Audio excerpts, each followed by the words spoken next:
Okay, hello everybody, welcome back to my channel today. I'm Kevin, and today we're back to our ballistic topic. So before we come into our topic today, I'm going to share my stories about my daily life a little. So you guys can tell that I don't usually I rarely doing things like this, right? But there's some special thing happened to me today. So like for some examples, my dad he introduced my YouTuber channel for all of my classmates. Of course this thing happen every years. It's not the things that like make me surprised, but I don't really think that it's my dad do it, because like in the last years my classmate do it.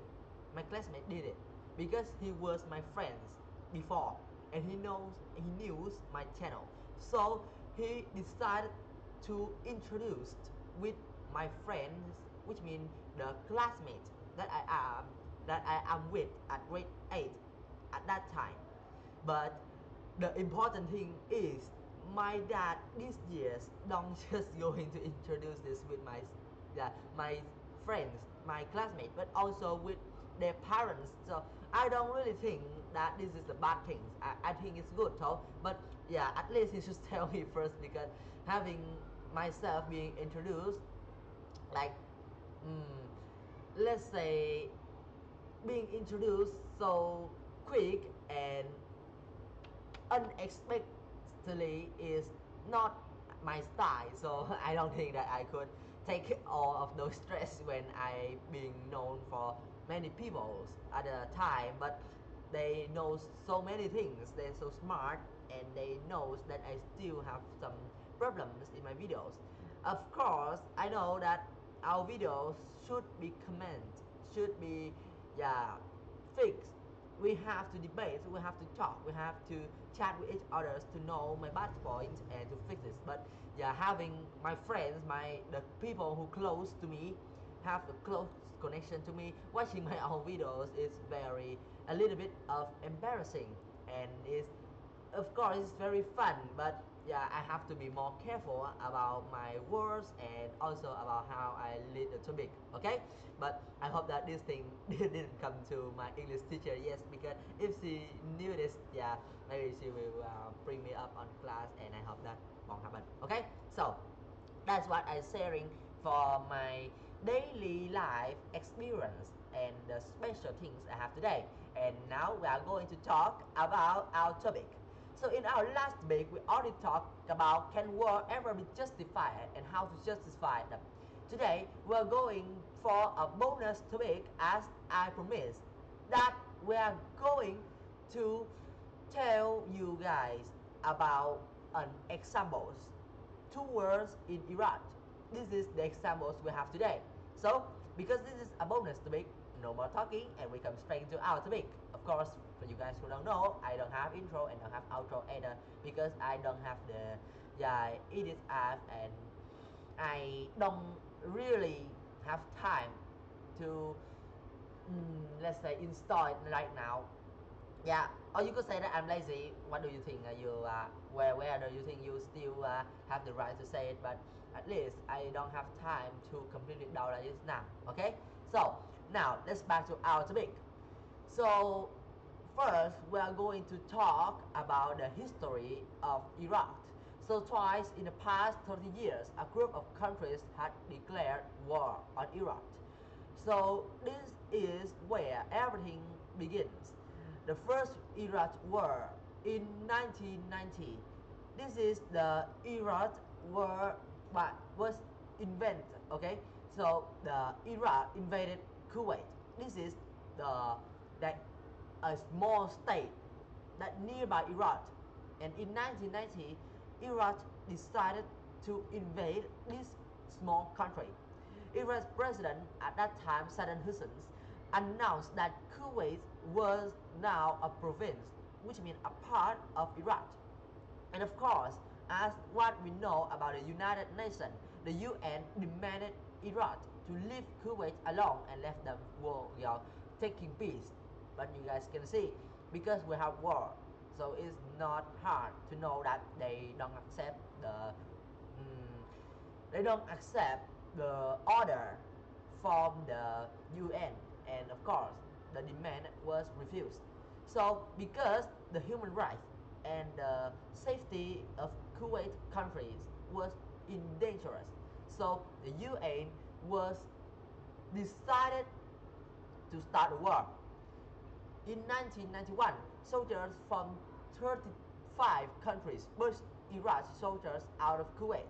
After just 100 hours of fighting, Iraq surrendered and the UN back group left. So that's how the war happened.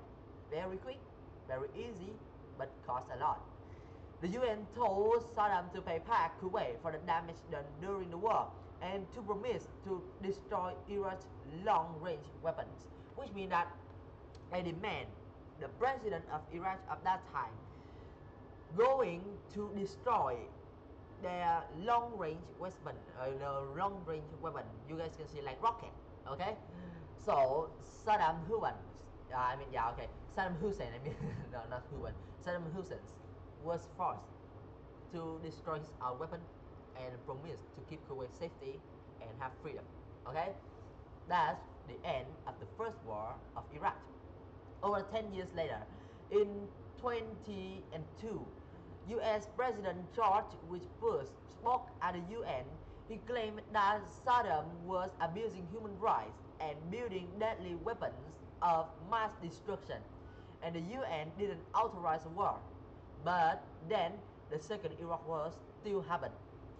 So the United States, with support from three other countries, declared war on Iraq, saying that they have proof that Iraq President Saddam Hussein was really made, was really trying to make a destruction, okay, a big destruction weapon with the mass destruction, okay, a deadly weapon with mass destruction, and because based on that reason, the United States with three other countries declared the war on Iraq.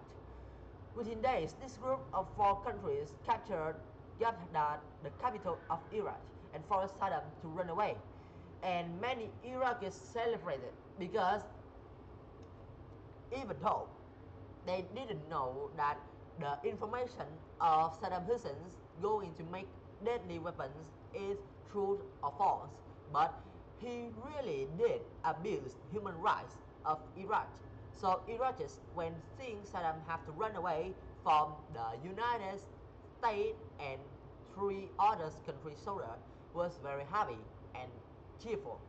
So in that day, a prominent statue of Saddam Hussein in Paris was blown down in 2003. Okay, and with no stable government, Iraq has gone into chaos.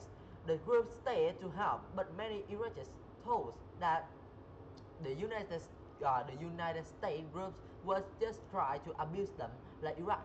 So they fought against them and they kick or force the United States group to go away. And in 2006, Saddam was captured. He was accused of human rights abuse, including genocide and execute. And then in 2011, all four countries finally withdrew from Iraq. And later in that years, we have a big information that it was false. The information about about Saddam Hussein trying to make a deadly weapons with a mass destruction is false. It's not true.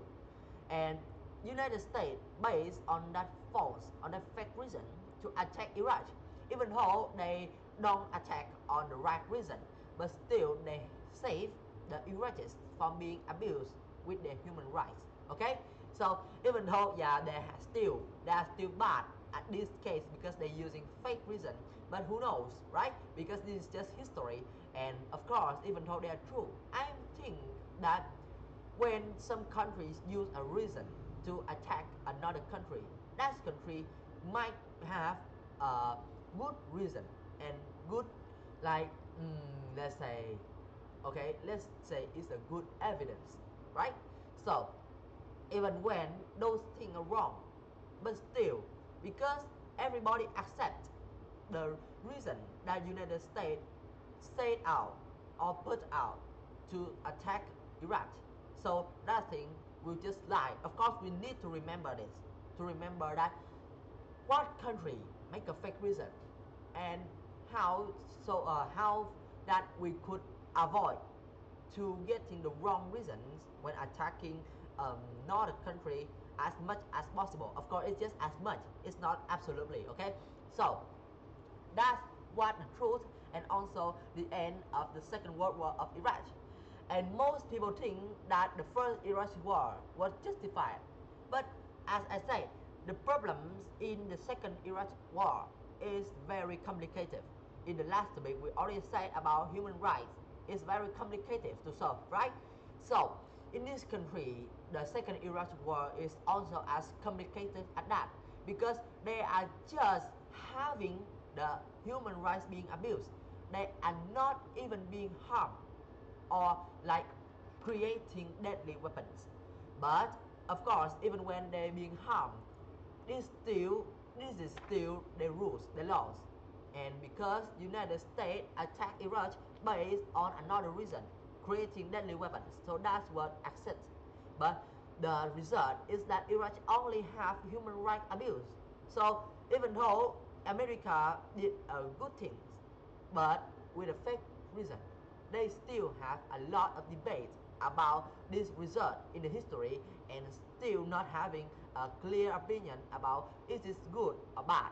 And if you want to join the debate, you might go on the internet, join website, or just going on Facebook, Instagram, join the groups that you know is like trustable, having the quality, and yeah, sharing your opinion.